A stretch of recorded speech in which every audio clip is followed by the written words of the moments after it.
é Israeli. A gente vai dar continuidade ao nosso workshop de inteligência artificial para iniciantes.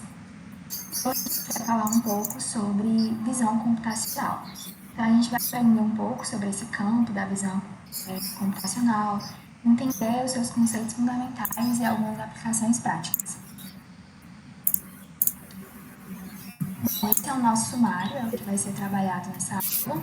Então, a gente vai definir visão computacional e diferenciar de outros conceitos semelhantes. A gente vai aprender sobre o fluxo de processamento de imagem, desde a aquisição de dados até a tomada de decisão. Vamos ver também processamento de imagens e técnicas de processamento de imagem.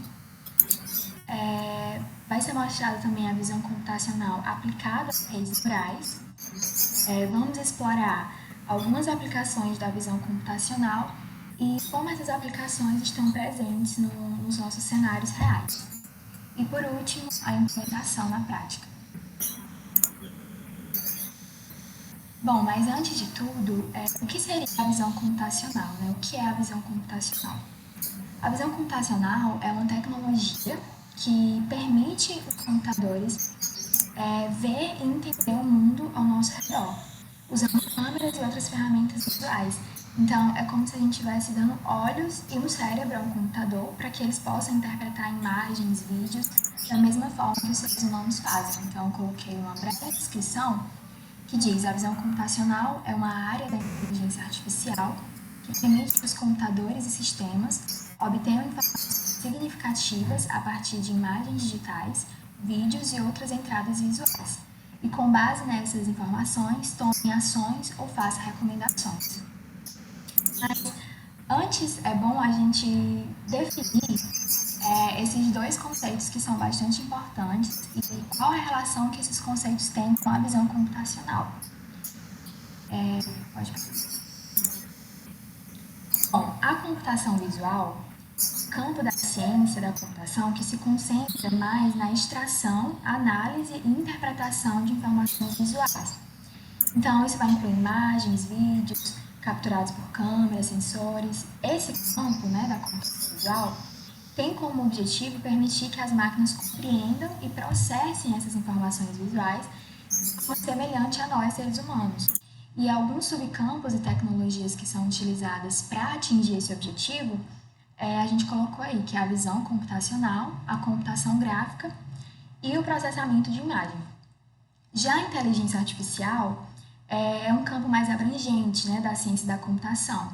Esse campo ele se dedica à criação de sistemas que podem realizar tarefas que, na maioria das vezes, requer inteligência humana. Então, isso inclui aprender, raciocinar, tomar decisões, resolver problemas, perceber e processar a linguagem natural, entre outros. E esse campo, da inteligência artificial tem como objetivo desenvolver algoritmos e sistemas justamente capazes de realizar essas tarefas de forma autônoma. E aí, alguns subcampos e tecnologias que a gente tem é o Deep Learning, Machine Learning e a visão computacional. Então, a gente percebe que a visão computacional ela é um subcampo, tanto da inteligência artificial como da computação visual. E a interseção desses dois campos, a gente pode citar que a computação visual utiliza técnicas de inteligência artificial para interpretar os seus dados visuais.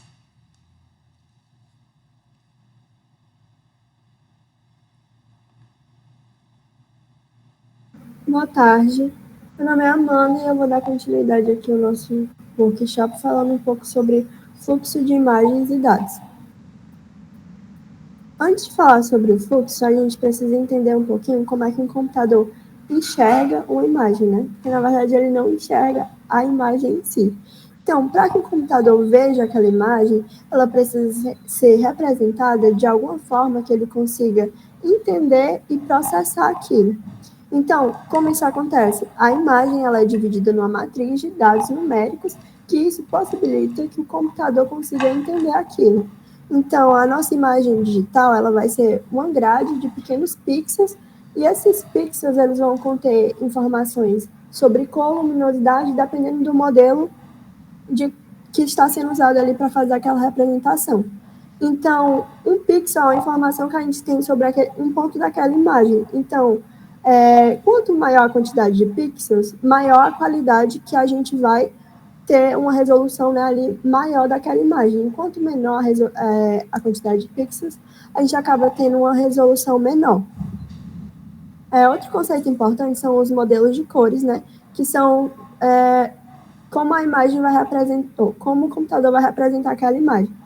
Aqui na tela a gente tem um exemplo do grayscale, que é a escala de cinza, né, que é um modelo aí que vai representar a imagem numa escala entre a cor mais escura, né, que seria o preto, que é o 0, e a cor mais clara, que seria o branco, que é o 255.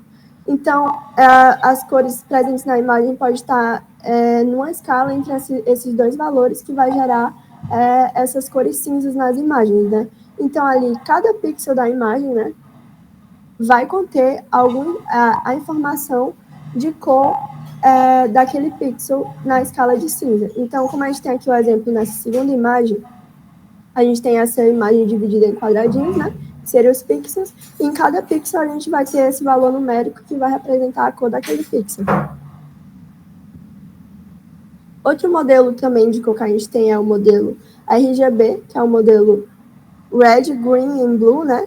Onde cada pixel, diferente do grayscale, né? Que cada pixel tinha uma informação daquela cor, cada pixel aqui no RGB ele vai ter 3 informações de cores, porque a gente vai ter 3 canais de cores. Agora a gente tem um canal para o vermelho, um canal para o verde e um canal para o azul. Então, cada pixel ele vai ter uma informação, um dado numérico para o vermelho, um dado numérico para o verde e outro para o azul.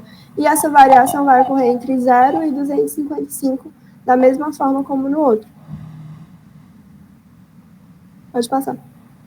Aqui a gente tem um exemplo, por exemplo, nesse pixel A. Então, o pixel A, né, que seria esse primeiro pixel aqui da nossa imagem, ele vai ter um valor 255, que seria o valor correspondente à intensidade do vermelho, que aqui seria a maior intensidade. Aí aqui também a gente tem a informação no verde 0, né? A gente tem o 0 aqui no meio, que seria a intensidade de cor no canal verde, que seria a menor intensidade possível, né? Que seria o 0. E aqui no azul a gente tem o 255, que também corresponderia à maior intensidade no azul, né? Então, através dos dados desses 3 canais de cores, o nosso computador consegue interpretar e formar ali o que seria a nossa imagem colorida que a gente vê. Pode passar. Outro modelo de cor também que a gente tem é o HSV, que a gente vai ter Hue, Saturation e Value. O Hue seria como se fosse ali o tipo daquela cor. Então, cada pixel agora, né, vai ter uma informação referente a Hue, Saturation e Value, né? Então, o Hue seria aquele tipo daquela cor, né, na escala aqui de cores. Por exemplo, se ela é uma cor amarela, lilás, nessa escala. Aí, a Saturation seria quão pura é aquela cor, a saturação, né? Se ela é mais acinzentada, se ela é uma cor mais pura. E o value seria como se fosse o brilho daquela cor, se ela é uma cor mais escura ou uma cor que tem mais brilho. Dito isso, a gente pode entender, né, o nosso fluxo de imagem e dado. Então, o primeiro passo no fluxo é a etapa onde a gente vai fazer a aquisição ou a criação daquela imagem. Então, a gente pode ter a aquisição, onde a gente vai ter essa foto por meio de uma fotografia digital, que a gente vai utilizar a câmera digital para capturar essa imagem, né, do mundo real. Ou então a gente pode fazer essa aquisição por meio de scanners, quando a gente escaneia um documento, por exemplo, ou então quando a gente faz a digitalização e escaneamento de um objeto, né. A gente também pode fazer isso por meio de vídeos, né. Quando a gente tem a captura de imagens continuamente pela uma câmera de vídeo, a gente faz essa aquisição por meio de sistemas de vídeo. E também como a gente pode pegar essa imagem por meio de uma criação, né, da imagem, né? A gente pode usar modelagem 3D para fazer isso, ou então gráficos vetoriais, ou então desenho digital, quando a gente já faz aquele desenho direto no computador. Segundo passo do nosso fluxo seria a renderização da imagem, que a renderização é um processo que vai ocorrer ali a geração de uma imagem, né, a partir de algum modelo. E esse modelo, né, pode ser gerado utilizando programas de computador que vão converter aqueles dados do modelo em uma imagem bidimensional. Esses modelos eles podem ser um conjunto de coisas, eles podem usar geometria 3D, eles podem aplicar textura, eles podem aplicar diferentes luzes na imagem. O terceiro passo seria o processamento de imagem, que essa é a etapa que a gente vai manipular as imagens para a gente tentar melhorar alguma qualidade, ou então tentar extrair alguma característica daquela imagem, pegar alguma informação daquela imagem. E como é que a gente faz isso? A gente vai usar técnicas de pré-processamento para fazer isso. A gente tem diversas técnicas para fazer isso. A gente tem a filtragem, como a gente já até falou na aula passada, a Isabel explicou um pouquinho dos filtros, né? A gente tem a filtragem, que é você aplicar um filtro ali naquela imagem que ele vai buscar alguma característica dali. A gente pode usar para suavizar, destacar alguma característica, aumentar a nitidez ou diminuir, né? A gente pode corrigir a cor da imagem nessa etapa também, fazer um ajuste das cores naquela imagem, né? A gente pode também, nessa etapa, fazer uma segmentação da imagem, que é você ali retirar segmentar, né, alguma parte da imagem para fazer uma análise separadamente. Ou também a gente pode fazer alguma transformação geométrica. A gente tem como fazer rotação nessa imagem, translação e outras operações geométricas. E o quarto passo seria a etapa de extração de informações, que é a etapa que a gente interpreta como se fosse a visão computacional, né? Porque nessa etapa que a gente vai, através daquela imagem, a gente vai tentar entender, interpretar, inferir alguma coisa através daquela imagem. Então, através daquela imagem, a gente pode fazer uma detecção de bordas, que é identificar as bordas daquela imagem, né? A gente pode fazer um reconhecimento de padrões, que é você identificar padrões específicos, como, por exemplo, a gente pode aprender naquela imagem como classificar um rosto, o que é um rosto, né, o que é um objeto específico. A gente pode também fazer análise de movimento, que é quando a gente rastreia o movimento em uma cena, né?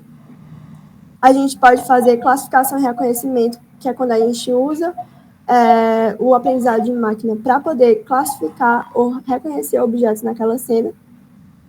E isso é o que a gente fala que seria a visão computacional, né?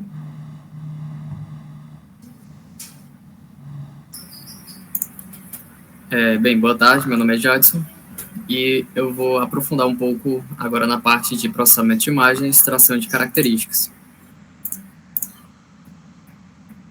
Uma pergunta que a gente pode responder de forma bem ampla é como se infere coisas a partir de imagens.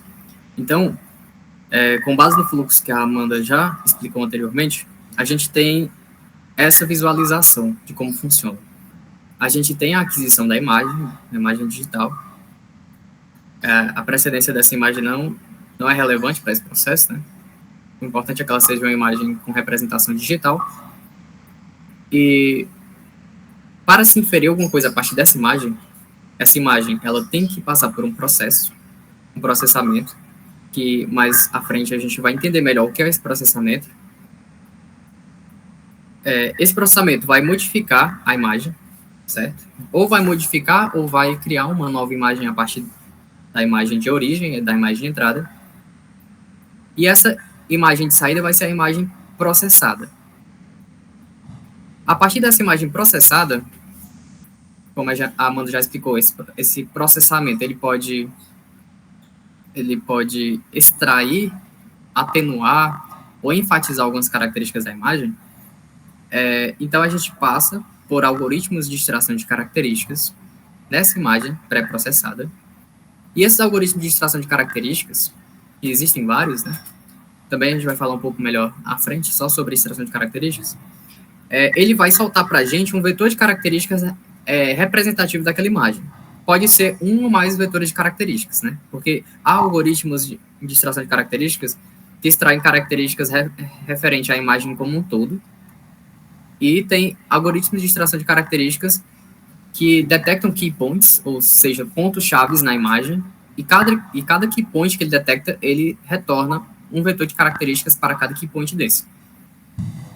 Mas o relevante nessa história é que, no final, da extração de característica, a gente vai ter informações numéricas que descrevem aquela imagem. Por que essas informações são relevantes para nós? Porque a gente pode usar esse vetor de características como entrada numa rede neural, e essa rede neural, com os rótulos, né, porque aqui ocorre um aprendizado supervisionado, na maioria das vezes na visão computacional, o aprendizado é supervisionado, principalmente para detecção, né, ou classificação. Então, você coloca determinada imagem aqui na entrada, ele extrai as características e coloca na entrada, e você diz qual é a classificação ou a saída que você esperaria nessa predição. Vamos supor que eu coloque essa imagem aqui, ele faz todas essas características, obtém as características, coloca na entrada, e eu digo, o que eu espero aqui na saída é que ele classifique isso aqui como árvore.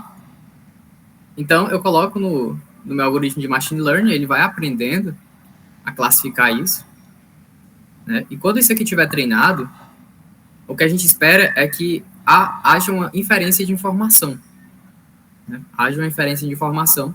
E aqui eu dei o exemplo de classificação, mas existem inúmeros algoritmos de visão computacional, certo? E a partir desse modelo, dessa inferência de informação a partir de imagens, é que a gente consegue aplicar isso no mundo real. A gente vai explorar também um pouco melhor as aplicações mais ao fim da apresentação, para a gente ver como é que a visão computacional é aplicada na ciência moderna. Então, essas duas etapas mencionadas anteriormente, elas são muito importantes para conseguir inferir alguma coisa a partir de imagens, que é o processamento de imagem e a extração de características. A gente vai entender melhor as duas separadamente, certo? Então, em resumo, o processamento de imagem, ele é a manipulação de imagens digitais a fim de filtrar, isolar, converter ou aguçar informações da imagem, né? O objetivo do processamento vai depender do seu algoritmo, ele pode até ser aleatório, né? Para fazer um aumento de dados de entrada para treinamento, ou você pode querer extrair informações específicas, né? Isso vai depender da sua aplicação. E o objetivo é preparar esses dados visuais para as etapas seguintes. Exatamente porque você quer preparar a imagem para aguçar, para remover informações não relevantes, enfim. E geralmente a etapa posterior a essa é a extração de características em si, né? E, em resumo, a extração de características, ela é uma etapa que se infere ou se obtém dados numéricos a partir das representações digitais da imagem, certo? E por que isso é uma etapa importante se a imagem em si já é uma informação? Não já foi dito que uma imagem ela é uma representação matricial de valores entre 0 e 255, esses valores podem mudar de acordo com a representação, se é HSV, se é RGB, se é um grayscale. Mas por que é importante essa extração de características, sendo que a gente já tem essas informações nos pixels das imagens? Então, a gente poderia utilizar os pixels das imagens como informações. Só que a gente ficaria limitado a informações espaciais e informações de intensidade de cor, certo? A gente, fazendo essa extração de características, a gente consegue fazer uma redução do volume de dados, porque imagine uma imagem 32 por 32, certo? Uma imagem 32 por 32, ela tem 32 vezes 32 pixels em um só canal de cor. Se ela for preto e branco, ela tem 32 vezes 32 pixels, que varia entre 0 e 255. Se você tiver 3 canais, ou seja, uma imagem 32 por 32 colorida, RGB, por exemplo, você vai ter 32 vezes 32 vezes 3 vezes. Então, o volume de dados ele vai crescendo conforme a sua imagem cresce. E convenhamos que 32 pixels por 32 pixels é uma resolução baixíssima, né? É difícil até representar alguns personagens de jogos dos anos 80 aí, com 32 pixels por 32 pixels. Então, essa extração de características ela é importante, porque a gente consegue inferir novas informações, né? A gente não fica limitado, e a gente também consegue fazer a redução do volume de dados, que é muito relevante para a velocidade do processamento e para o armazenamento. Certo? E a gente também consegue pegar somente as características que a gente quer. Às vezes, você não quer informações sobre toda a imagem, você quer informações só sobre um ponto da imagem, você quer detectar onde é que está presente aquele ponto. Então, nessa imagem representativa aqui, da extração de características, a gente tem exemplo de key points, né, que eu citei anteriormente, que é um algoritmo que ele vai passar na imagem e vai detectar pontos chaves na imagem. Ele faz isso aqui com um cálculo de gradiente, certo?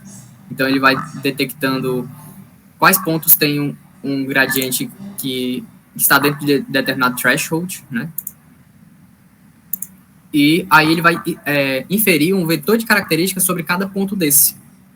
E aí você não precisa ter mais vetores de características para toda a imagem, ou para cada pixel da imagem, ou para cada região da imagem. Você pega só dos pontos mais relevantes, dos pontos mais salientes, digamos assim, da imagem, que você colocou na entrada, certo? Então, por isso que é tão relevante esses algoritmos de extração de características. Agora, falando mais aprofundadamente sobre o processamento de imagem em si, algumas operações bem comuns que vocês podem ver por aí é a subtração, a multiplicação, a segmentação, o realce, o blur, o resize, o crop e a convolução. Vou explicar melhor cada um deles. Aqui ao lado, do lado direito da tela, vocês conseguem ver o que é que significa, né, o processamento de imagem. É basicamente você colocar uma imagem de entrada que ela vai passar por uma função ou um processamento, certo? E vai sair uma outra imagem. Então, você pode entender o processamento de imagem como uma função, sendo que a entrada da função é uma imagem, a saída é outra imagem. A subtração é quando você subtrai uma matriz de outra. A gente já definiu que a representação digital da imagem, né, ela é matricial. Sendo assim, a subtração no processamento de imagem é a subtração de uma matriz por outra. Isso pode ser de uma imagem com imagem, pode ser de uma imagem com um número fixo, né? Enfim, a subtração é isso. E a multiplicação é a multiplicação ponto a ponto, certo? Entre duas matrizes. Só que todas essas operações, a gente deve saber que o range, né, o intervalo numérico dos pixels, ele tem que ficar entre 0 e 255. Então, se alguma dessas operações ultrapassar, porventura, esses valores, ficar inferior a 0 ou superior a 255, é lógico que esses valores não vão ficar nem superior nem inferior, eles vão ficar sempre dentro desse intervalo. Senão seriam valores inválidos. A segmentação, como já foi citado também pela Amanda, ela é você ignorar todo um trecho da imagem e pegar só uma parte que lhe interessa. Nesse exemplo de cima aqui do elefante, tem uma imagem de um elefante, aqui com um fundo que tem algumas árvores, tem um chão, tem uma parede ali ao fundo. Ele passa por um processamento e, no fim, o que se retorna é apenas os pixels da imagem que se contém um elefante na imagem, né? Então, isso é uma segmentação. Você detectou quais são os pixels, a coordenada, né, dos pixels que tem um elefante presente, certo? Aí, quando você for fazer a extração de características, ou jogar essas características dentro do algoritmo de machine learning, você não vai ter mais tantas informações não relevantes para o aprendizado, né? Eu não quero passar para o aprendizado a cor do fundo, por exemplo, para detectar se tem um elefante na imagem, porque o fundo não é relevante, certo? Porque eu posso ter um elefante num circo, posso ter um elefante na selva, posso ter um elefante nadando no mar, e o fundo, na maioria das vezes, não vai me ser relevante, certo? Então, a segmentação ela é relevante para a gente pegar só um trecho que nos interessa da imagem. O realce, certo? O realce é quando você quer realçar alguma característica da imagem. Na maioria das vezes, esse realce é referente a cores ou a bordas. É muito importante na detecção de objetos, principalmente quando você tem objetos muito... que tem pouca divergência de cor, que dá para... há a possibilidade de se confundir, né, quando eles estão próximos. Então, você utiliza o realce para aumentar as bordas entre eles. O blur é quando você meio que embaça a imagem. Isso pode ser feito de diversas maneiras, mas geralmente é com filtro de média. O resize é quando você redimensionou a imagem. Se você redimensionar a imagem para um tamanho maior do que a original, você vai estar criando informação, porque você tem pixels que não existiam antes, e você tem essa necessidade de preencher essas lacunas. Se você tem uma imagem de 32 pixels por 32 pixels, você quer dar um resize, aumentar o tamanho dela para 64 por 64, você vai ter que criar 32 pixels em cada dimensão dessa imagem, né? E aí, como é que é essa criação do resize? Geralmente utiliza-se interpolação, certo? Utiliza-se a interpolação dos pixels para inferir quais são os pixels intermediários. E a mesma coisa para o downscale, né, quando você reduz o tamanho da imagem. Já o crop é quando você recorta um pedaço da imagem. Isso é uma operação bem simples, é simplesmente você ignorar uma parte da matriz, certo? Você pega só um pedaço relevante para você da imagem. E a convolução, que pode representar os filtros em geral, né? A gente vai falar mais à frente, e ela é muito relevante para CNNs. Jadson, eu vou só colocar a frequência aqui no chat, viu? Beleza. Só para avisar para o pessoal assinar aí. Beleza. Aproveitando que a frequência já está no chat, alguém tem alguma pergunta daí, pessoal? Se não tiverem, a gente dá prosseguimento.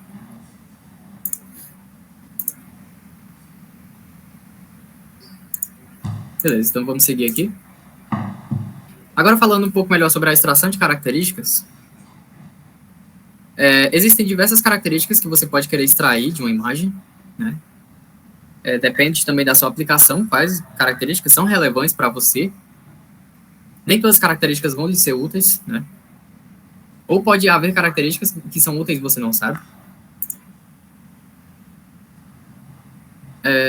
Então, a gente tem um leque, né, de possibilidades de quais características a gente pode extrair. Para cada característica dessas que pode se extrair, são algoritmos diferentes, né? Existem algoritmos especializados em extrair diferentes características.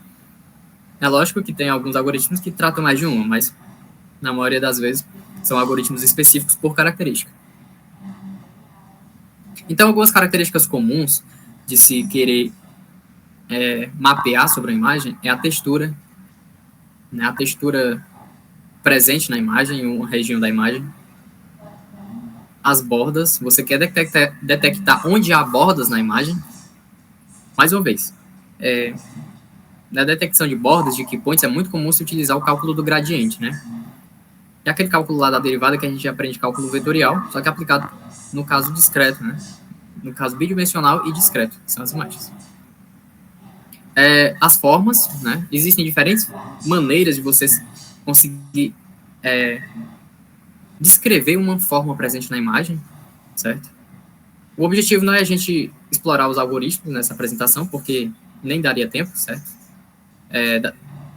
Realmente é um mundo só sobre cada algoritmo para extrair textura, bordas, formas, cores. Mas aqui é só explorar por cima, certo? Algumas possibilidades.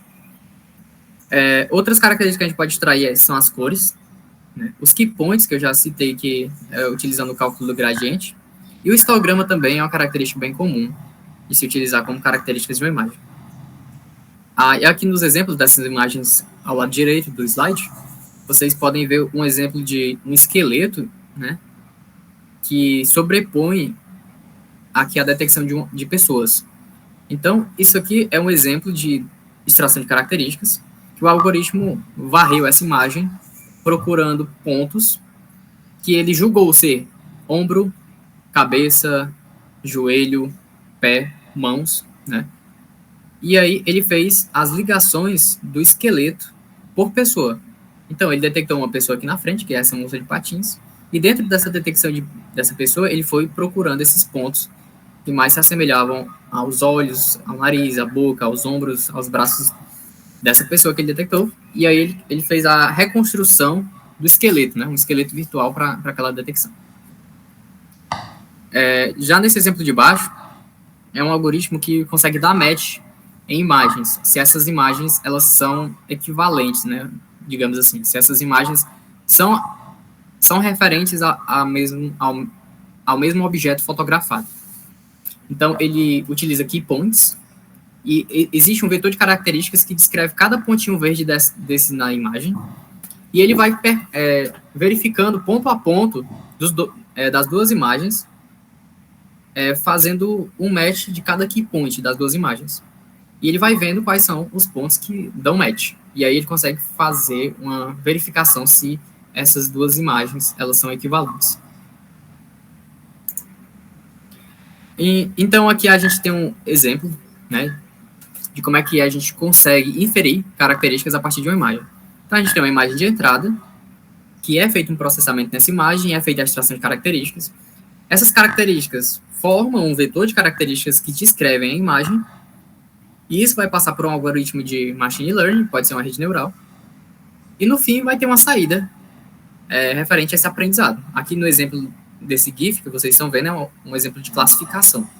Então ele coloca a imagem de um número, e essa rede aqui vai classificar qual é esse número, né? Qual é esse dígito. E a saída aqui está inferindo que é um dígito 2. Okay? E agora a gente vai falar um pouco sobre redes neurais convolucionais, são as famosas CNNs, certo? E aqui nesse tópico a gente vai ter que falar sobre as convoluções mais profundamente e também sobre as redes neurais. Mas antes disso a gente tem que falar sobre a concepção do neurônio computacional, certo? O neurônio computacional ele surgiu com a ideia de reproduzir computacionalmente a ideia do neurônio do cérebro humano, o neurônio humano. Então, o neurônio humano, ele funciona mais ou menos da seguinte forma, né? Tem um corpo de uma célula que tem os dendritos. Os dendritos são os ramos, digamos assim, da célula, que captam pulsos de entrada, né? E esse núcleo do neurônio, ele vai, a partir dessas entradas, ter uma certa ativação. Ele pode ativar ou não, dependendo dos pulsos de entrada. E essa ativação vai ter uma saída, né? Ele vai gerar uma saída, que são as sinapses. São sinais propagados de neurônios a neurônios. E com a tentativa de reproduzir esse neurônio computacionalmente, né, com a ideia de que há, digamos assim, um nó com entradas ponderadas, né, que significam os pulsos de entrada, e há uma saída referente a esse neurônio. Criou-se, então, o perceptron. O perceptron é a ideia do neurônio computacional. Esse neurônio computacional, o que é que ele vai fazer? Ele pode ter diversas entradas, aqui representado pelas letras X, X1, X2, X3, X4 até Xn, para N entradas. E cada uma dessas entradas é ponderado por um peso W. W1 pondera a entrada X1, W2 pondera a entrada X2, W3 a entrada X3, W4 a entrada X4, Wn a entrada Xn, e assim para todas as entradas. Vocês podem entender cada incógnita dessa como número, certo? Números reais. Enfim, aqui vai ter uma soma ponderada, certo? Das entradas pelos pesos, e dentro desse nó vai haver uma soma de todas essas entradas ponderadas pelos pesos. E há também um bias aqui, né? Há um bias aqui que permite a melhor manipulação da função linear que isso aqui produz, certo? Mas a gente não vai se aprofundar sobre isso. Enfim, isso aqui vai gerar outro número. Essa soma aqui, de todas as entradas ponderadas pelos pesos, vai gerar um outro número. E esse número vai passar por uma função de ativação. Uma função de ativação nada mais é que uma função qualquer. Você vai pegar uma função e vai jogar esse número resultante dessa soma dentro da função. E você vai pegar a saída da função, representando a ativação do seu neurônio, né? Desse neurônio do perceptron. Aqui ele está representando a função de ativação como uma função degrau, de -1 até 1, certo? Mas poderia ser qualquer outra função, por exemplo, a função sigmoide, né? As funções mais comuns, funções de ativação mais comuns são a ReLU, tem a GLU, né? Mas que a gente não vai entrar em detalhes sobre ela. Mas essa é a ideia geral do perceptron. E aí as redes neurais nada mais é do que o aglomerado, bem ordenado, digamos assim, né? E bem conectado, de perceptrons. Cada bolinha dessa aí, que vocês veem nessa diagramação das redes neurais, elas são os perceptrons. A perceptron os perceptrons das camadas, por exemplo, esse perceptron das camadas em amarelo, eles têm como entrada a saída dos perceptrons das camadas anteriores. E a saída desses perceptrons em amarelo são as entradas das camadas posteriores. Certo? E aí cria-se essa rede de perceptrons, uma rede neural, uma rede de neurônios, E assim nasce a rede neural. É lógico que a gente ocultou aqui nessa introdução, né, só para passar a ideia, muitos detalhes, até mesmo porque isso já foi apresentado, explicado bem melhor em algumas apresentações anteriores. E também, mesmo se a gente fosse aprofundar aqui, não daria tempo de explicar tudo. Mas esses pesos citados aqui anteriormente, essas variáveis W aqui, elas são atualizadas conforme a saída esperada, né? Ou seja, esse perceptron, ele faz um processo de aprendizado. Ele não vai gerar valores fixos, né? A cada iteração de aprendizado, ocorre um algoritmo chamado backpropagation, que ele vai propagar os erros, né? A fim de aprender quais são os melhores pesos que geram, que vão diminuir o erro dos valores esperados e dos valores preditos, certo? E daí também surgem as ideias de rede neural simples e o deep learning, né? O aprendizado profundo, as redes neurais profundas, que nada mais é uma ideia para as redes neurais que têm várias camadas, por isso chamado de deep learning, né? Profundo, porque tem muitas camadas. Então, sobre redes neurais, é isso.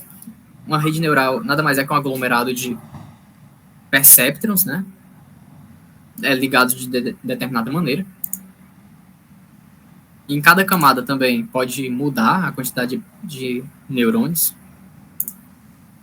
Mas a gente está tentando chegar em CNNs, né? Ou as redes neurais convolucionais. E não tem como falar de CNN, ou rede neural convolucional, sem falar de convolução. Então, a convolução, ela é uma operação matemática, matricial, né? No caso de 2×2, que vai ser o que a gente está abordando aqui em imagens, que são matrizes 2×2. Então, você vai fazer uma multiplicação ponto a ponto entre duas matrizes, certo? E você vai percorrer uma matriz pela outra em cada ponto que ela consegue ser contida na imagem de entrada. Explicando melhor, isso aqui seria como se você pegasse essa segunda matriz, né, e tentasse encaixar ela na matriz de entrada aqui. E você vê que ela tem inúmeras posições que são encaixáveis, digamos assim. E o que você vai fazer é pegar em cada uma dessas posições, sair deslizando esse kernel aqui, essa segunda matriz, pela matriz de entrada, vai multiplicando ponto a ponto e somando o resultado dessas multiplicações. E você vai ter uma saída no final disso. Para cada posição possível que você consegue encaixar essa outra matriz, você vai ter uma saída. E aí você vai salvando essas saídas em outra matriz. E essa saída aqui vai ser o resultado da sua convolução. É assim que a gente consegue visualizar uma convolução no 2D, né? Uma convolução de imagens. E você também pode fazer o acréscimo de um bias aqui, que é um valor fixo que pode ser subtraído ou adicionado no valor do pixel, certo? Que nada mais é do que a adição e a subtração dos valores de uma matriz, certo? Então, conceitos importantes de se entender em convolução é que a gente tem uma imagem de entrada, certo? Que aqui está representado por essa matriz input aqui, e você tem um kernel. Esse kernel é o quê? É uma matriz, geralmente 3×3, com números, certo? Que você vai deslizar sobre a imagem de entrada, sair multiplicando ponto a ponto e somando, e gerando o número de saída para cada pixel, para cada posição que você está deslizando. Isso é a convolução, né? Então, você vai ter a imagem de entrada, um kernel, e fazer a operação de convolução, e no fim você vai ter uma outra matriz, ou seja, uma outra imagem. Isso é a convolução, nada mais é do que esse processamento matemático aqui. Então, essa imagem que vocês estão vendo é uma forma de visualizar também a convolução, né? Você vai deslizando o kernel sobre a imagem de entrada, vai multiplicando ponto a ponto e pega o resultado da soma dessas multiplicações e você vai obtendo saídas para cada deslizamento, né, dessa operação de convolução. E assim você vai gerando uma outra imagem. Isso é feito para cada canal da imagem, né? Vocês viram lá atrás que existem diversas maneiras de representar a imagem. Se for uma imagem grayscale, ou seja, só com um canal, só com a representação 2×2, aliás, bidimensional, né? Você precisa fazer isso só uma vez na imagem. Agora, se você tiver 3 canais, um para cor red, outro para green, outro para blue, um exemplo de uma configuração RGB, você vai precisar fazer isso 3 vezes, uma vez para cada canal da imagem, certo? Isso aqui é uma ilustração, certo? De um exemplo de convolução sobre a imagem. Então, vocês veem que tem a imagem desse personagem rosa aqui. E esse personagem rosa é uma imagem. E aí, há uma matriz kernel aqui, né? Ou seja, há uma matriz que vai ser deslizada sobre a matriz dessa imagem de entrada. Vai multiplicando ponto a ponto e somando o resultado dessas multiplicações e vai gerando uma nova matriz de saída, ou seja, uma nova imagem. E há uma modificação da imagem de entrada. Ou seja, você está aplicando um filtro na imagem. Uma operação matemática na entrada, que é uma imagem, e gera outra imagem. Dependendo do seu kernel, ou seja, dependendo da sua matriz que você desliza sobre a imagem, você vai obter diferentes resultados. Então, existem kernels específicos para você fazer um blur, para você detectar bordas ou salientar bordas, para você fazer mix de cores, enfim, existem diversos filtros de convolução em diferentes kernels. E uma rede neural convolucional, a CNN, pessoal, nada mais é do que a soma da rede neural mais camadas de convolução. Certo? É simplesmente a soma dos dois conceitos e colocar tudo na mesma coisa e virou a CNN. Logicamente que existem diferentes arquiteturas de CNN, existem diferentes CNNs, mas no geral, bem introdutoriamente é isso. Então você tem uma imagem de entrada, que aqui está representada por essa imagem desse robô, e você vai aplicar filtros de convolução, certo? Podem ser aleatórios ou não, mas enfim, você vai fazer uma série de convoluções a fim de gerar vários mapas de características, né? Ou salientar diferentes características da imagem. E você vai obter um feature maps, né? Ou seja, um mapa de características, que nada mais é do que novas versões da imagem de entrada. Novas versões, porque nada mais é do que a saída da convolução sobre a imagem. E aí você faz alguns processos de subsampling, né? Que é isso aí. Você vai pegar uma subamostragem dessas camadas de convolução. Por quê? Porque senão você teria muitos dados de entrada, né? E na maioria das vezes isso é suficiente você pegar subamostragens, certo? Ou seja, você vai pegar um trecho das camadas de convolução e aí você pega esse trecho, né? E aplica a convolução nele de novo. E aí os resultados dessa convolução, você pega uma subamostragem e aplica a convolução de novo e faz isso uma série de vezes. No fim, você vai ter uma redução dos dados. No início, você tinha uma matriz com um certo volume de pixels, né, digamos assim, um certo volume de dados, e você vai fazendo convoluções e subamostragem, convolução e subamostragem. Existem diferentes técnicas de subamostragem, certo? Que não vamos explorar aqui, mas um exemplo deles é o max pool, tem o min pool, né? Pode ser o crop, existem diferentes. No fim, você vai ter uma redução desses dados, né, da dimensão desses dados, mas a quantidade de dados de entrada que vão para a rede vai depender da sua arquitetura, da sua CNN, certo? Enfim, aqui está representado como um vetor aqui de feature maps, né? E aí você vai jogar essas entradas obtidas por esse processo de convolução e subamostragem numa rede neural. E aí é essa rede neural que vai fazer o processo de aprendizagem que já foi citado anteriormente. Aqui a gente tem, digamos assim, outra perspectiva de representação, né, da ilustração do CNN. Aqui tem a imagem de entrada, que é feita uma convolução. Dessa convolução você pega uma subamostragem, que aplica a convolução e faz outra subamostragem. Você faz isso quantas vezes você quiser, da maneira que você quiser. Isso vai depender da sua arquitetura, do seu objetivo, se funciona ou se não funciona. E depois você vai pegar as características finais, né, todo esse processo e jogar numa rede neural e fazer o processo de aprendizagem. Isso aqui é um exemplo de uma arquitetura real, né, de uma CNN já bem difundida, bem utilizada aí no mundo da visão computacional, que é a VGG16, certo? Então ela tem aqui algumas camadas de convolução com certas dimensões específicas, né? E essas camadas que vocês veem em vermelho é o processo de subamostragem, que eu citei como um dos exemplos, né, que é o max pooling, que não tem tempo da gente explicar aqui todos esses processos de subamostragem, né? Mas o max pooling é um dos mais famosos. O max pooling, explicando bem por cima, pessoal, basicamente você vai pegar um trecho da imagem, um crop, né? Um quadradinho, um quadradinho dentro da imagem, ou seja, um conjunto de pixels, e você vai pegar o valor maior dentro daquele quadradinho. E você vai pegar isso como amostra. Esse é o max pooling. Ok? Vamos dar prosseguimento aqui. Caso tenha alguma pergunta, se estiver indo muito rápido, vocês podem mandar no chat ou podem ligar o microfone e fazer a pergunta. Então, aqui a gente tem uma ilustração, né? De como é que se infere coisas a partir de uma imagem, desde a entrada até os processos de convolução, até o processo de classificação de inferência. Então, aqui a gente tem a imagem de entrada. Nessa imagem de entrada é feito o processo de convolução de diversas maneiras, diferentes kernels, diferentes tamanhos, dimensões, e você vai obter diferentes formas, digamos assim, da mesma entrada. A gente pode ver dessa maneira, né? E aí você faz uma subamostragem e convolui de novo, subamostragem e convolui de novo, e aí você vai começar a ter uma redução da dimensão, né?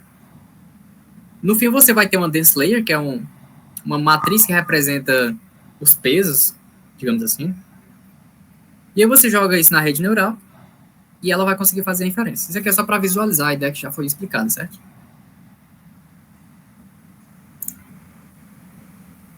E agora vamos falar um pouco sobre as aplicações.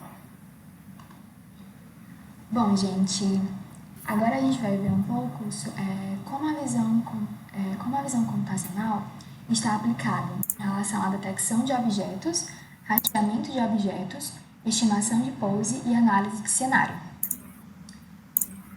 Vamos iniciar pela detecção de objetos, né? Como se dá essa aplicação? A detecção de objetos com visão computacional é uma técnica que permite identificar e localizar objetos em imagens ou vídeos. Então, eu trouxe 2 exemplos, que foi a inspeção visual de equipamentos e a detecção de câncer. Os sistemas de inspeção baseados em visão computacional, eles estão sendo muito utilizados, né, hoje em dia, na inspeção automatizada de equipamentos de proteção individual, né, que são as famosas EPIs. Então, a gente pode utilizar nesses sistemas para detectar o uso de máscaras, o uso de capacete, o uso de colete, esses equipamentos de proteção individual, né, no geral. Então, aqui nessa primeira imagem, a gente tem um sistema que ele está detectando uma pessoa, né, com 98% de chances de ser uma pessoa, e nessa imagem específica ele está detectando um capacete, né, que é um equipamento de proteção individual, né, com 97% de chances de ser o capacete. Então, a gente tem a aplicação da visão computacional nesse monitoramento e ajudando também a adesão dos protocolos de segurança. Na detecção de câncer, o reconhecimento de imagem por visão computacional permite que os cientistas detectem pequenas diferenças entre imagens cancerígenas e não cancerígenas a partir dos dados de ressonância magnética. Então, essa imagem que eu trouxe é uma imagem de uma mamografia e esse sistema está identificando, né, 2 tumores. Pode passar. E eu trouxe um caso mais aprofundado daquela imagem anterior. Aquela imagem anterior é justamente da ferramenta que foi testada pelo Serviço Público de Saúde do Reino Unido. Né? Então, é uma ferramenta de inteligência artificial capaz de detectar tumores que passaram despercebidos pelos médicos.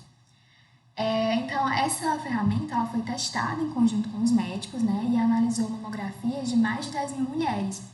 E aí, durante esses testes, essa ferramenta sinalizou com sucesso todos aqueles exames que os médicos haviam indicado, mas ele identificou a mais 11 que os médicos não haviam identificado, né? Então, 11 dessas mamografias que foram analisadas pelos médicos, eles não tiveram êxito em identificar tumores, né? E aí, essa senhora que está aqui é a Bárbara, né? Que foi uma dessas 11 pacientes, né? Que o tumor não foi identificado pelos médicos. Mas essa ferramenta, né? Que é chamada MIA, ela identificou. E tá aqui a foto da mamografia, né? Ela identificando aqui essas 2 áreas destacadas, que são justamente o tumor. Então, ela identificou esse tumor de aproximadamente 6 milímetros, né? Algo muito pequeno, não visível a olho humano. E essa paciente, ela ia demorar 3 anos para realizar outra mamografia, né? Então, ia dar bastante tempo para o câncer evoluir. Então, essas ferramentas de inteligência artificial, elas são muito boas, né, para detectar sintomas de uma doença específicas quando elas são treinadas com dados suficientes. Então, alimentando um programa com o maior número de possíveis de imagens anonimizadas, a gente pode ter bastante êxito, como nesse caso. Bom, agora aplicando um pouco em rastreamento de objetos, né? Rastreamento de objetos é uma técnica que se concentra em localizar, né? Além de detectar, a gente localiza e segue um ou mais objetos de interesse através de uma sequência de frames em um vídeo. Então, o objetivo do rastreamento de objetos é manter a identificação contínua do objeto enquanto ele se move no ambiente. E aí, a gente tem que manter essa identificação apesar da variação da posição, da orientação, tamanho, iluminação. E aí, o primeiro exemplo que eu trouxe foi esse, a análise esportiva com sistemas de visão computacional. E aí a gente vê como é que a visão computacional ela pode ser aplicada ao esporte. No vídeo, a gente vê que o sistema faz mapas de calor dinâmico da equipe, né, destacando áreas de domínio no campo do futebol, faz agrupamento também dos jogadores em espaços de incorporação de alta dimensão. Então, a gente vê que ele consegue detectar o jogador, a bola, mapear os pontos-chave da quadra. Então, é bem interessante essa aplicação. A outra aplicação que eu trouxe foi a detecção e rastreamento de fardos de algodão.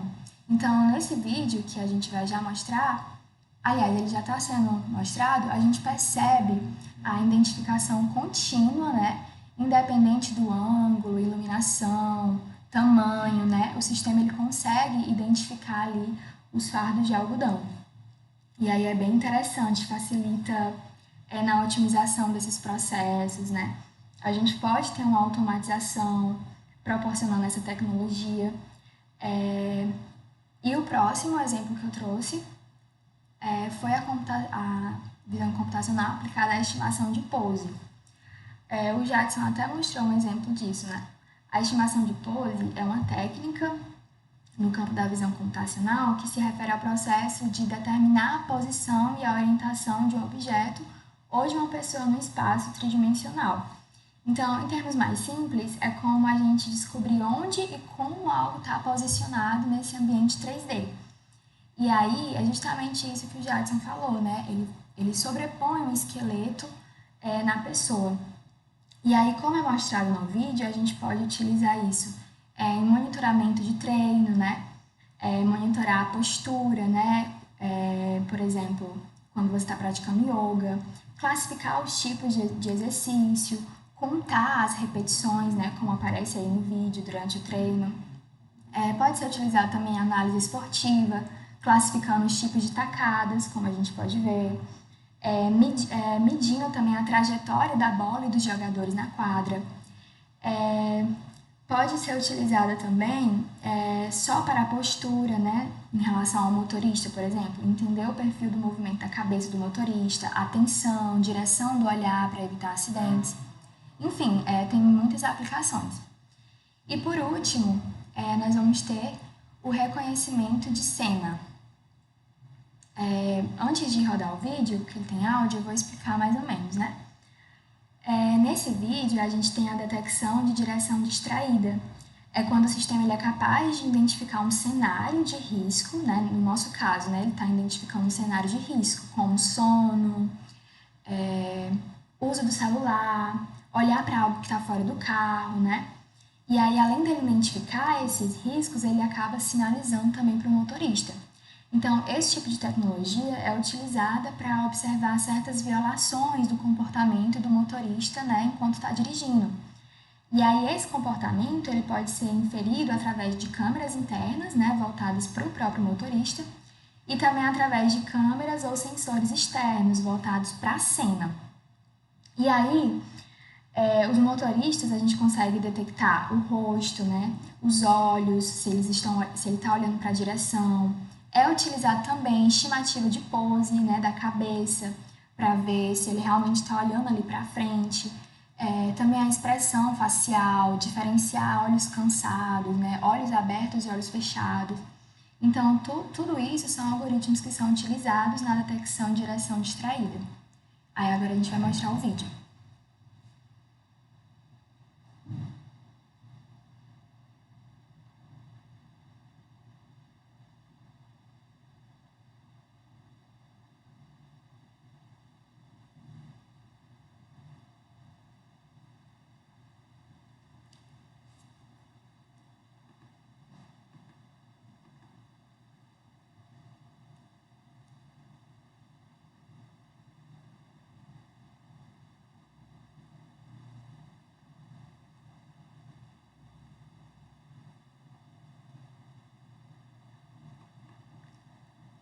Eu acho que vocês não conseguiram ouvir o áudio, né?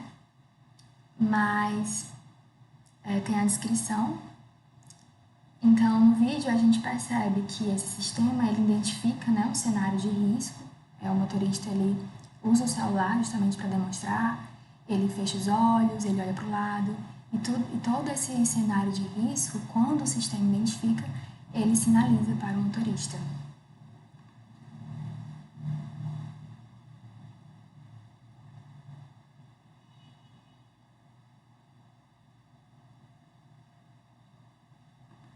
Visto essas aplicações, agora a Amanda vai falar um pouco sobre como isso está presente no mundo real, né, no nosso cenário real. Boa tarde. Então, dando continuidade aqui, a gente vai falar um pouco sobre como a gente pode ver a visão computacional no nosso dia a dia e em aplicações, né? Então, a visão computacional, ela é aplicada em várias áreas. Então, ela está desde tecnologias de ponta até coisas que a gente utiliza diariamente. Algumas áreas que ela é bastante utilizadas são as áreas de segurança, onde a gente pode ter desde aplicações de governo para monitoramento de vias, para aplicações em empresas, onde a gente consegue ter esse controle de acesso, permitir que somente pessoas autorizadas, né, entrem em áreas restritas de uma empresa. E aplicações também focado no uso pessoal, né, como a gente tem sistemas em casas que vão fazer esse monitoramento, se existe algum animal, alguma pessoa na porta, ou mesmo dentro de casa. Na indústria também ela é bastante usada, onde a gente tem a visão computacional sendo usada, por exemplo, para verificar se algum produto apresenta algum defeito técnico, né? A gente tem aplicações também na saúde, onde ela é usada para fazer, por exemplo, detecção em imagens médicas. Na agricultura, ela também muito usada, pode ser usada desde para checagem do solo, como para fazer uma avaliação da colheita, como para fazer esse monitoramento de chuva. Pode passar. Então, alguns exemplos de uso que a gente tem é o reconhecimento facial, que a gente tem em diversas coisas do nosso dia a dia, né? No nosso celular, a gente tem essa aplicação onde a gente consegue desbloquear a tela do celular, fazendo o reconhecimento do rosto de uma pessoa específica, né? A gente tem nos veículos autônomos, que é uma aplicação que precisa muito de visão computacional, né? Onde o carro tem que ser capaz de fazer essa identificação do que está ao redor dele, né? Capaz de identificar um pedestre, capaz de identificar outros carros, capaz de identificar até mesmo onde está a estrada, né? Pode passar. A gente também tem exemplos de uso em imagens médicas, como eu até mesmo mencionei na aula passada, onde, através da visão computacional, a gente consegue identificar a presença de doenças em imagens médicas, como raio-x e ressonâncias. A gente consegue identificar, por exemplo, tumores em imagens da cabeça, a gente consegue identificar cistos em raio-x da boca, né? Tem muitas aplicações.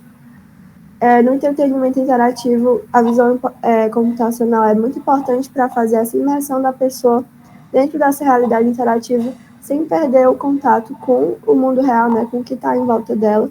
Então, ela é muito importante para conseguir colocar a pessoa naquele mundo, mas ainda ter noção dos espaços que estão à volta dela e ter noção desses movimentos.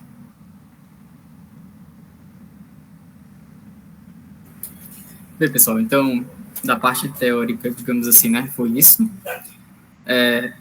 E agora a gente vai fazer a prática, uma prática com YOLO, utilizando o Google Colab, certo? Então, vocês já têm acesso ao Drive. No Drive, vocês podem baixar o notebook, fazer uma cópia dele, né, para a gente fazer junto. E também, lá dentro também tem o dataset que a gente vai utilizar para fazer o treinamento, certo?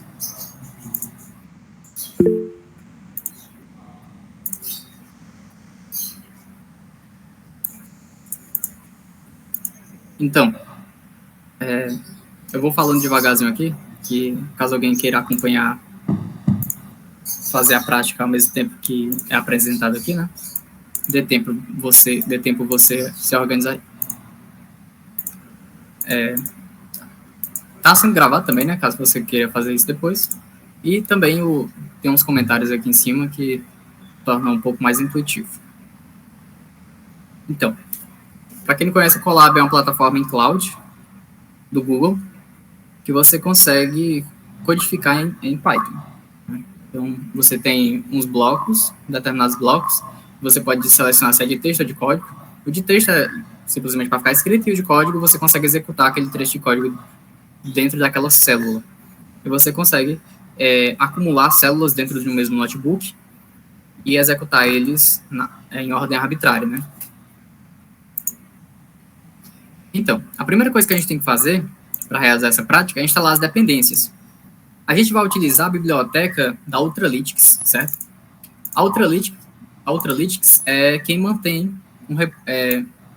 uma biblioteca do YOLO, certo? O YOLO em suas diferentes versões, suas diferentes aplicações, como detecção, rastreamento, segmentação, estimação de pose, detecção de orientação de objetos, etc. Então, a gente vai ter que fazer a instalação dessa biblioteca, porque ela não tem nativamente no Google Colab, certo? Então, você vai realizar o comando pip install Ultralytics.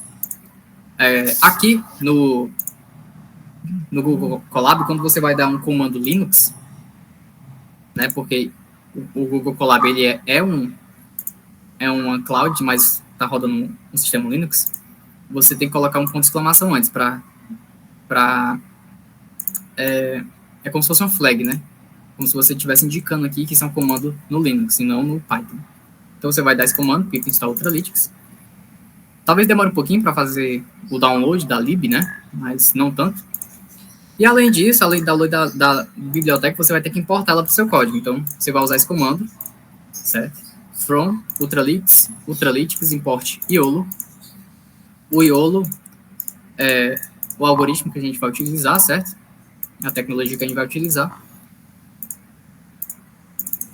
Então, se você quisesse importar as demais coisas da Ultralytics, você tem uma variedade de coisas dentro da biblioteca, mas o que a gente vai utilizar nessa apresentação aqui vai ser só o YOLO.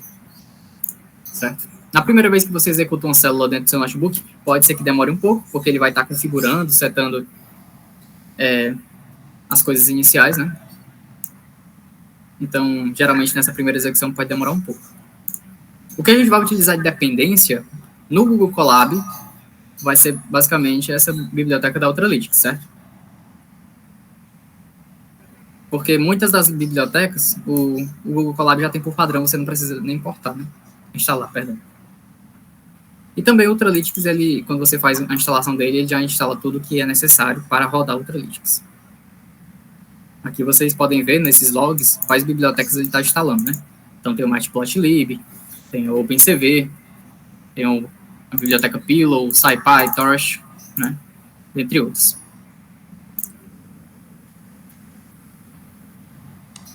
Quem tiver alguma dúvida durante a minha explicação, durante a apresentação aqui, pode ligar o microfone ou mandar no chat que a gente pausa um pouquinho para explicar, certo? Para sanar a dúvida. Beleza? Tem outra possibilidade de você utilizar o YOLO enquanto está aqui rodando, certo? Enquanto está instalando aqui. Você também pode clonar o repositório do GitHub da Ultralytics, que mantém o YOLO, né, o repositório do YOLO, e você pode rodar dentro do repositório mesmo localmente. Você também tem essa possibilidade. Ou você também pode reproduzir esse mesmo script que a gente está fazendo aqui no notebook, no seu Python, na máquina local mesmo, com arquivo.py, né? Também vai dar certo. É só você instalar as dependências na sua máquina.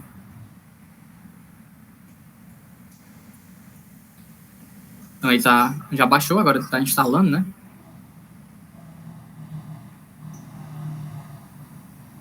Beleza, então a gente conseguiu rodar essa célula. As nossas dependências já estão instaladas aqui nessa instância. E aí a gente vai fazer a inferência de algumas imagens com um algoritmo de detecção de objetos do YOLO, certo? O YOLO ele já é pré-treinado com algumas classes. Então, dentro do YOLO padrão, dos modelos pré-treinados, existem classes como pessoas, carro, ônibus, cachorro, gravata, celular, né? Dentre outras coisas. Então, ele já é pré-treinado para fazer a detecção de muitas classes de objetos. Então, a gente vai pegar esse YOLO padrão, só para a gente ver como é que funciona, certo? E a gente, na prática de hoje, a gente vai tentar detectar o Will Smith, certo? O Will Smith, aquele ator lá. Só que, antes da gente fazer o treinamento para conseguir detectar o Will Smith, a gente vai detectar essas inúmeras classes que o YOLO já tem por padrão em imagens que a gente vai utilizar do dataset do Will Smith. Então, o que é esperado? É esperado que ele detecte pessoas, né? Porque ele não tem a classe por padrão Will Smith, mas ele tem a classe pessoa. Então, nessas imagens que a gente vai colocar como entrada, que está aqui dentro desse dataset path, essa variável, ela tem um caminho para uma pasta no meu Drive, né? Porque o Google Colab tem conexão com o seu Drive, já que é tudo da Google, né? Então ele consegue fazer essa interface. Então, dentro dessa pasta aqui, existem imagens que a gente preparou do Will Smith, certo? E, eventualmente, vai ter outras pessoas na imagem e outros objetos. E o que a gente vai fazer é carregar um modelo aqui da YOLO, certo? Esse modelo aqui é o pequeno, existem vários modelos do YOLO. Então, é a versão 8, por isso que aqui tem YOLO V8, certo?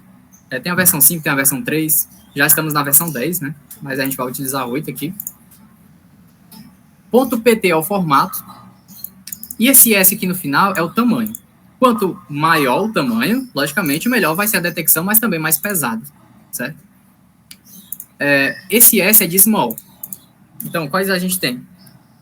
Tem um S de small. Menor que o small, a gente tem um nano, que é o N, certo? Vocês podem testar aí. Aqui a gente vai fazer com o small. A gente tem também o M, que é medium, o médio. A gente tem o L, que é de large, o largo, o grande. E tem o muito grande, que é o XL, que é o extra large, certo? Logicamente, quanto maior, melhor a precisão do modelo, da inferência, mas também mais lento, mais pesado.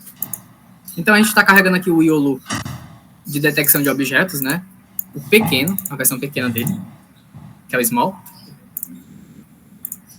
Ok? E a gente vai pegar as imagens desse dataset aqui, ó, que eu estou definindo aqui na variável source, porque isso aqui é a pasta para o dataset, e dentro desse dataset eu tenho a pasta images, que contém todas as imagens que a gente pegou do Will Smith.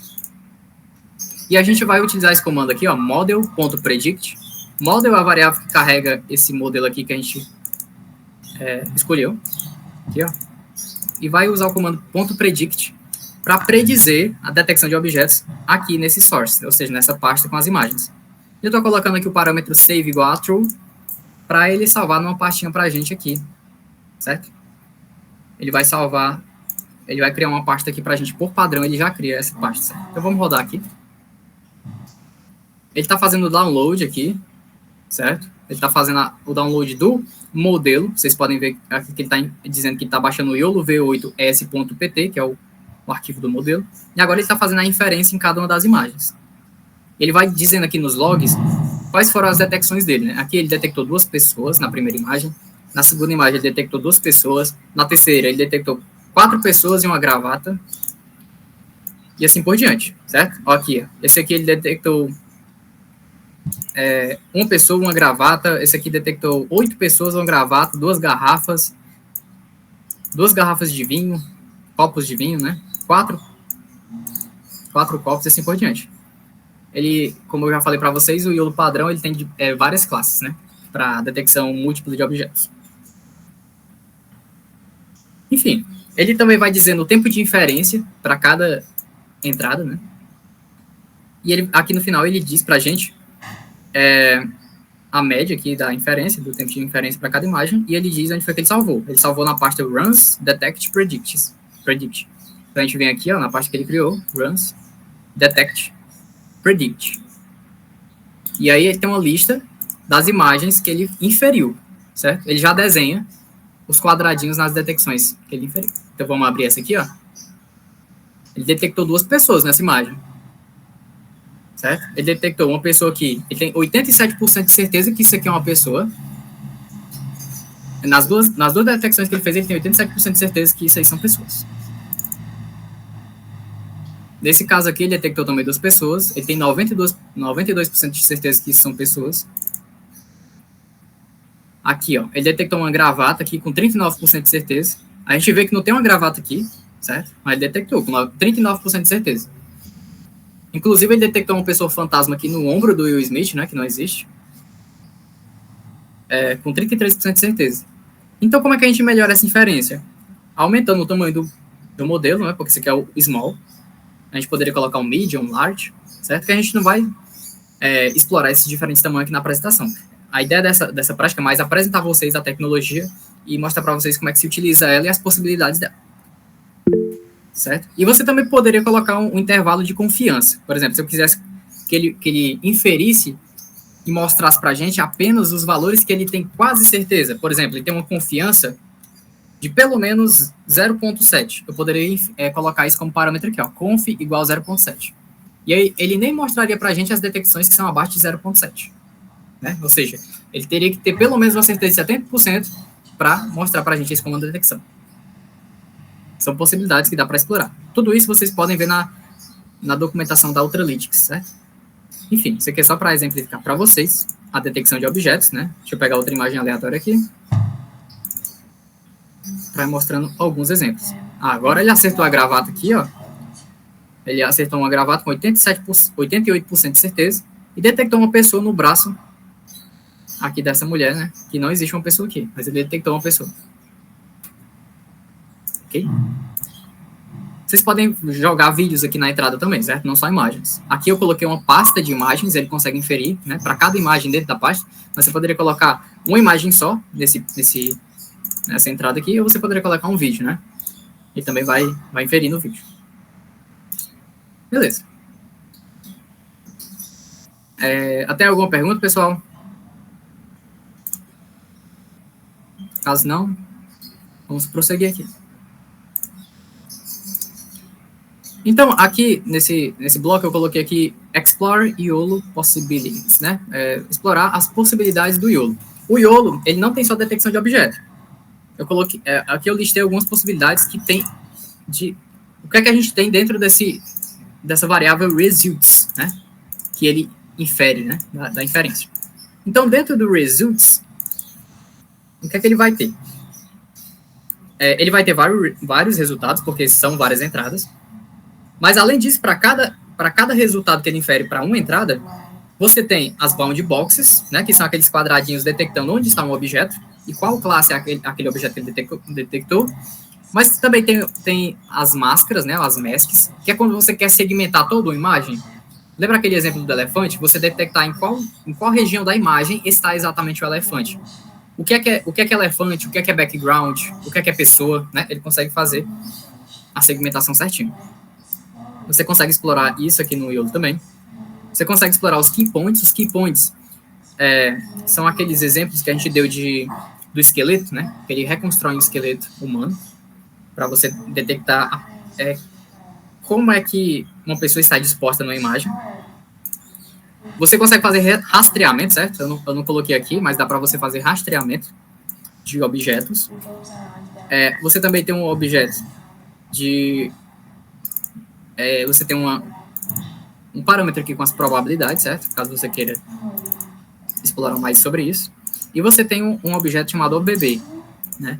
Que são as bound boxes orientadas. É quando você quer detectar a orientação dos objetos. Qual direção ele está virado, né? Digamos assim. Certo? E aqui eu printei só para mostrar um exemplo, né? Que os key points aqui estão nome. Por quê? Porque esse modelo que a gente rodou, ele é de detecção de objetos, né? E não de pose.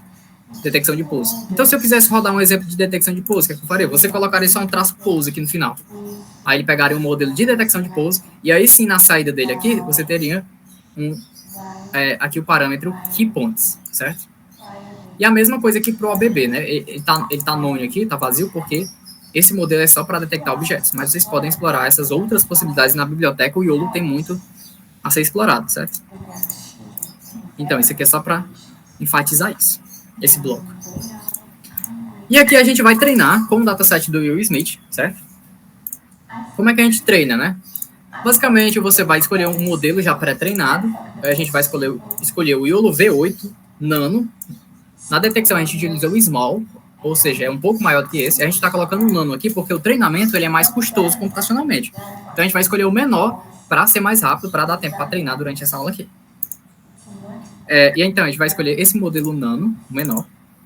Aí a gente vai passar o arquivo de configuração desse treino, certo? Eu vou abrir para vocês esse arquivo de configuração, só para mostrar o que é que tem que ter nesse arquivo de configuração para funcionar o treino, certo?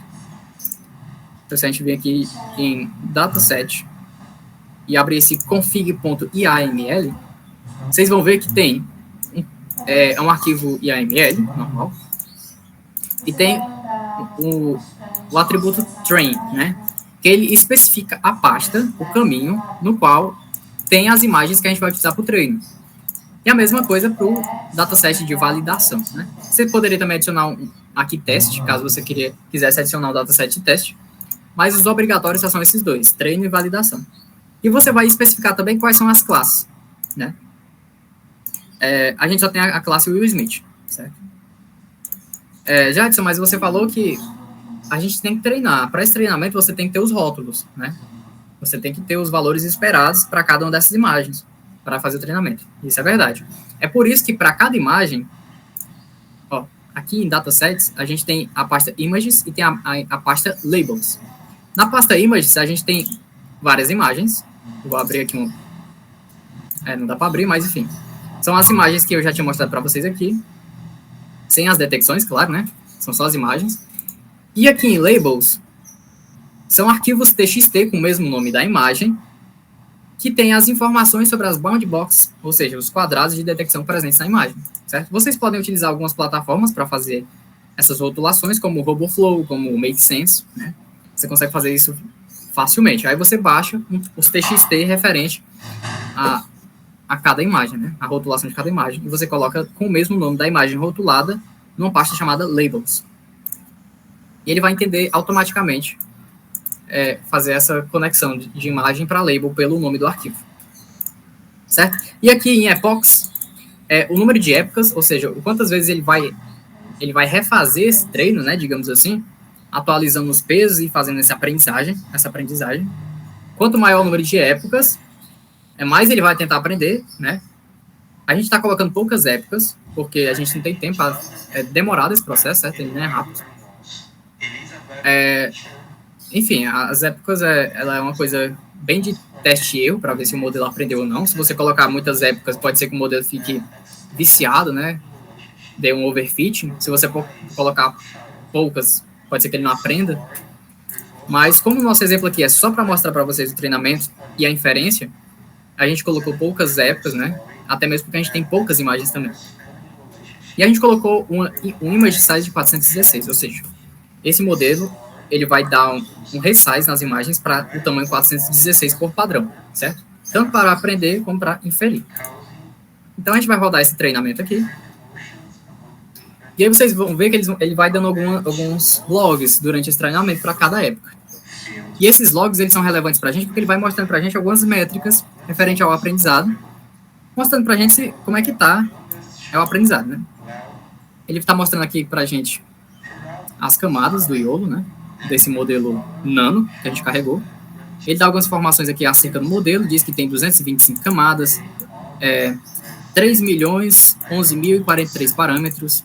Isso aqui são os gradientes, isso aqui é o número de gigaflops, né? Gigaflops é a quantidade de cálculos necessário durante uma rede, né? Na inferência de uma rede. Quanto melhor a quantidade de gigaflops, melhor é a rede, mais rápida ela é. Não melhor, né? Isso é muito relativo, mas mais rápida ela é, mais leve. Então, a gente vê aqui que está na época 1 de 10, né? Porque eu coloquei 10 épocas.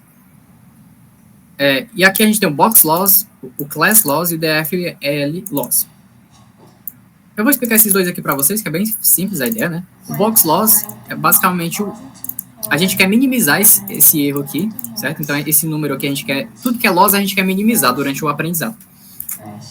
Então, o Box Loss, pessoal, é basicamente o erro da caixa, né? Do quadrado, onde a rede está inferindo a caixa. Então, a gente está querendo detectar o Will Smith. E quando a gente está treinando, a gente diz, ó, o Will Smith está bem aqui, nesse retângulo. E ele vai aprendendo. Durante esse processo, esse aprendizado, ele vai tentando acertar onde é que está o Will Smith, e ele coloca uma caixa ali que ele prediz onde é que o Will Smith está. E aí tem um erro associado.